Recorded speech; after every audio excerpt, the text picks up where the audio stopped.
Nasir electronics mobile shoppy furniture व e bike centre Salgare घेऊन आली गुढीपाडवा धमाका इलिको कंपनीची ई बाईक सर्वात स्वस्त एकदम जबरदस्त फक्त 39,500 पासून पुढे कोणत्याही कंपनीची जुनी ई बाईक द्या नवीन ई बाईक घ्या एक्सचेंज ऑफर बजाज फायनान्सच्या साहाय्याने 0% व्याजदर कोणत्याही वस्तू खरेदीवर लकी ड्रॉ कुपन आमच्या शाखा क्रमांक 1 पोस्ट ऑफिस समोर सलगरे शाखा क्रमांक 2 हिरा हॉटेल चौक मिरज शाखा क्रमांक 3 देशिंग कॉर्नर कवठे महांकाळ शाखा क्रमांक 4 नायरा पेट्रोल पंप समोर हल्याळ रोड आथनी।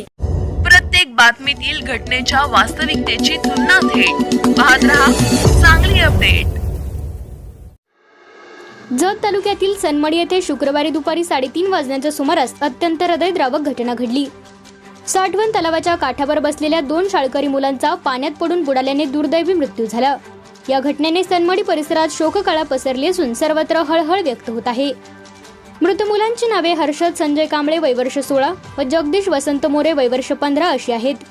हर्षद याने नुकतीच 10वीची परीक्षा दिली होती तर जगदीश हा 9वी इयत्तेत शिक्षण घेत होता। मिळालेल्या माहितीनुसार कुणीकोणूर येथील मत्स्य ठेकेदार संजय कांबळे यांच्याकडे सनमडी येथील साठवण तलावाचा मत्स्य ठेका आहे। शुक्रवारी संजय कांबळे हे आपल्या मुलीची सीईटी परीक्षेसाठी विटा येथे गेले होते। दरम्यान त्यांच्या ठिकाणी काम करणारा मजूर तलावावर मासेमारीसाठी गेला होता। त्याच्यासोबत संजय कांबळे यांचा मुलगा हर्षद तसेच भाचा जगदीश मोरे हे दोघेही गेले होते। संजय कांबळे यांचा भाचा जगदीश हा मूळचा बीड येथील असून तो शिक्षणासाठी मामाकडेच आहे। दोन्ही मुले तलावाच्या काठावर बसली असतानाच एका मुलाचा अचानक तोल जाऊन तो पाण्यात पडला। त्याला वाचवण्याच्या प्रयत्नात दुसराही पाण्यात गेला। दोघांनाही पोहता येत नसल्याने ते दोघेही पाण्यात बुडाले।